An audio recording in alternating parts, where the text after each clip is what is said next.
Recently, I played HRE for 3 straight days, experimenting with a civ that has often been looked down on and straight up ignored by many top players. What I found is that the traditional way of playing HRE sucks. Oh, you want a fast castle, rat around with prelates and steal relics, and play tower defense till you hit imp? Yawn. Have fun watching your prelates die on the field, my man. I instead started playing a strategy of HRE that had me giggling with glee at how my opponents flailed and ran. That, my friends, is the Burgrave, a castle landmark that has either been ignored or viewed as a meme all in strategy. Burgrave is actually, in my opinion, the best way to play HRE. In this video, I'll explain my build, the strategy, and the adjustments involved, and how you win. The build is pretty straightforward. At the game start, you have 2 options for your villagers. First, if there is a nearby deer pack, like on maps Hill and Dale, Sunken Lands, and Atacama, send all 6 villagers to that with the prelate. The prelate inspires nearby villagers and increases their gather rate by 35%, so you don't need survival techniques. Rally 4 villagers to gold from the TC and then rally to food. Have a gold villager make a house. If there's no nearby deer pack like on Dry Arabia or Rocky River, you do the normal HRE age up with 3 villagers on food and 3 that drop a house and go to the gold mine. Rally to food till you age up. Since you start with no gold at the beginning of the game, you will need to send the prelate to your gold villagers for 1 round of inspiration at least, then back to gold. Do it twice if possible. Pro move is having the sheep on the side of the TC near the gold, so this is a quick back and forth action for your prelate. When the age up indicator hits, have 2 villagers from food build the Aachen on your wood line.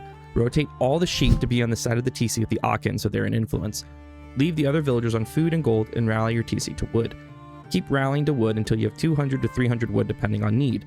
That's wood for 2 houses and 1 to 2 towers. Most of the time you only need 1 tower, but if your gold is very exposed or you're playing against English, you might need to do 2 towers to full prevent either longbows or a tower on the opposite side of your gold. As the age up nears completion, you need to send 3 villagers for 1 gather of stone. This will allow you to upgrade a tower of arrow slits to make dives more dangerous. This is another gut read. On smaller maps or against night civs, you might want to do multiple gathers until you can upgrade a tower of stone fortifications.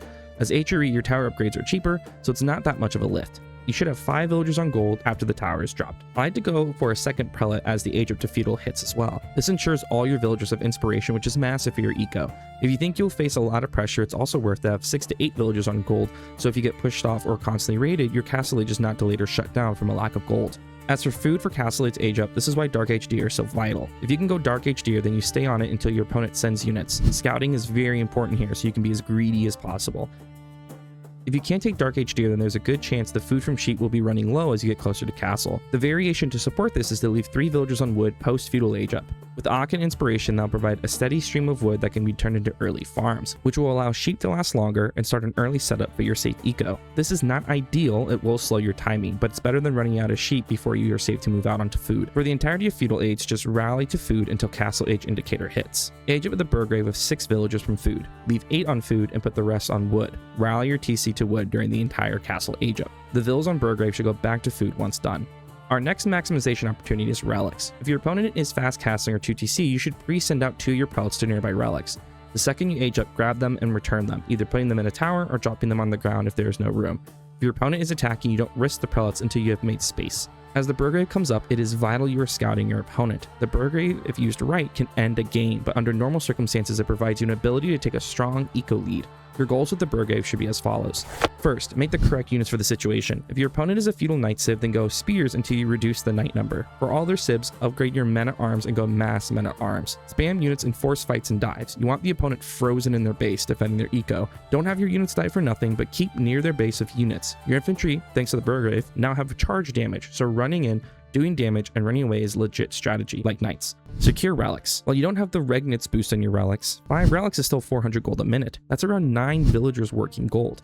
In Imperial with Tithe Barns, that becomes 18 villagers worth of gather. Lastly, secure sacred sites. While it is a way to win the game, the bigger deal is each sacred site is 100 gold a minute. Most maps have either 2 to 3 sacred sites, so that's potentially 200 to 300 more gold per minute. At home, your first building and castle should be a monastery to house relics. You then secure area near your base of walls, and then drop production to make counter units. Horseman is often the clear first counter unit you make, as your opponent will go mass crossbow or archer to counter your infantry mass, but make whatever counter makes sense. This is also a great chance for you to go out and take deer. Your opponent will most likely be too scared to leave their base, giving you ample opportunity to take map food before you make a farm transition. At that point, research, and I'm gonna butcher this, Cistercian abbeys, oh my god, in the monastery, which will turn your monasteries into mini Aachens.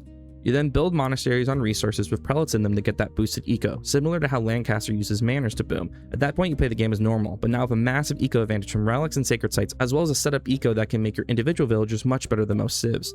The Burgrave now acts as around 4 barracks and makes it easy for you to remass a frontline in no time, especially once your boosted farming eco is set up. Now, some key points of this build. Why no mine work? HRE needs boosted eco to be successful, and while you can do that with multiple prelates, the Aachen provides safe eco you don't need to manage. Slowly adding farms around the Aachen can quickly create a solid eco to keep pumping Burgrave units. How does this build change per enemy strategy? Let's go one by one based on opponent strategy here. Feudal all in. This is why scouting early is key, so you can read what you need to change. In this case, you want to get extra gold gathered. This allows you to mass enough units of Burgrave to push them back as they're fighting you, because they'll probably die when you age up. Once you push them back, gather relics and raid. Be careful about just throwing your units into their base. If you aren't careful, you might lose your mass, and if you run out of food, you are toast. Push them back, raid, get relics, secure food, and then win. Fast castle. There's a real chance to win the game with one good push here. If your opponent fast castles, they probably will not have a lot of production. You will have 4 barracks. Flood them with units, deny resources, and win the game. This is the time where I would potentially go blacksmith first instead of monastery, so you can get that ranged armor. +1 and +2 if possible means you can fight under TC no problem. This won't work against civs that either have a really good defensive landmark or have really fast production speed, but there is a possibility. 2TC. You can also win off a good push against 2TC, but good 2TC players can get to castle and survive a dive, especially if they are a civ with defensive landmark or it's a big map. Use your infantry to raid them off resources and kill any exposed villagers. Starve them and get relics and sacred sites to catch your eco back up. Got any sneaky tips? Sure, my favorite little move is what I call the sleeper cell. During your first dive, have a group of men-at-arms that don't dive but instead go hide in the corner of their base. Wait a minute or two after they finally end your dive and they'll probably go back on food. If you can time this with another push, i.e. forcing an attack and they're paying attention to that, send your men-at-arms back onto food and you'll probably get a bunch of bill kills. What's the best comp for HRE? HRE, unlike most civs, does not have a true power unit. With all of their upgrades, their men-at-arms are great, but they're still men-at-arms. It can be easily countered with springlets or crossbows. HRE thrives off counters and mass infantry. Spear and horsemen are really strong, especially because your spears are so fast. Just always hard counter as HRE. I would also say send your infantry everywhere to raid in small groups. Since they are so much faster, spear or men-at-arm raids can be destructive, and with Burgrave you can send out raids and replace them quickly. Lastly, do not forget about inspired warriors, which I think is especially important in mid to late Castle Age fighting. With the recent change, it's great. When a prelate buffs a unit, it also buffs all the units within a half tile. The buff is 10% extra damage and +1 armor. That is massive for a whole army to have. That's my Burgrave strat. It has won me a lot of games. I think it's generally not expected from players when going HRE. So play like a chat and have fun. Check out my content on YouTube membership or Patreon and watch me stream weeknights 9 PM Central Time. Thank you.